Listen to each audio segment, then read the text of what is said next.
ধর্মনগরে প্রসেনজিতের যে হত্যাকাণ্ডটা হয়েছে, ঠিক আছে, তো এটার মূল মাস্টার মাইন্ড পাওয়া গেছে। যে মেয়েটাই হত্যাকাণ্ডের সাথে কমপ্লিটলি জড়িত, এই মেয়েটার পাওয়া গেছে। মেয়েটার নাম হয়েছে গিয়া সঙ্গীতা ভট্টাচার্য। তাই নিয়ে একটা স্কুল, ত্রিপুরেশ্বরী শিশুতীর্থ স্কুলের একজন অ্যাসিস্ট্যান্ট টিচার আসতো, ঠিক আছে। তাই নিয়ে ওই স্কুল থেকে বরখাস্ত করা হয়েছে। তো বরখাস্ত যে করা হয়েছে 15 তারিখ তারে বরখাস্ত করা হয়েছে, ঠিক আছে। তো হয়তো ভাই এই হত্যাকাণ্ডের পরে তারে এই অ্যাবনর্মাল বিহেভিয়ারের কারণে তারা হয়তোবা তারা বরখাস্ত করা হয়েছে, অথবা সে নিজে রেজিগনেশন দিতে বাধ্য হয়েছে অথবা।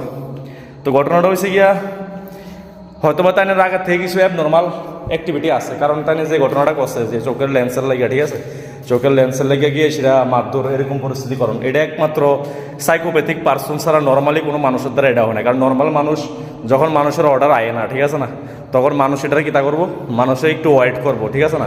দরকার হলে ডেলিভারি অফিসে গিয়ে সেটা অর্ডারটা আনবো, অথবা অনেক সময় আমরাও দেখি যে পার্সেল যে সময় অনেক সময় সন্দেহ জায়গা নেক্সট ডে ডেলিভারি ডেট দিয়ে দেয়।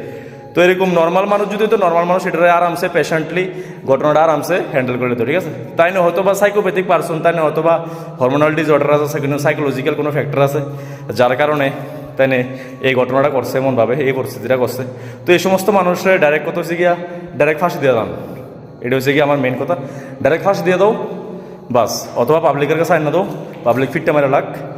মহিলা কমিশনে যারা আছে, ঠিক আছে না, মহিলারা যারা যুক্ত আছে আইনের সাথে, তাদের সামনে আইনা দাও, ডাইরেক্ট ফিটটা মেরে লাগ। এটা হচ্ছে গিয়ে ডাইরেক্ট শাস্তিদার, ঠিক আছে না। এই ধরনের কাজ কারবার মানে নর্মাল কোনো মানুষের দ্বারা হইতেই পারে না। হয়তো বা ড্রাগ এডিক্টেড আর নইলে সাইকোলজিক্যাল কোনো প্রবলেম আছে, এই সমস্ত মানুষরে ডাইরেক্ট পাবলিক রাতে সার্ভ করে দেওয়া দরকার। যা করা পাবলিক করবো।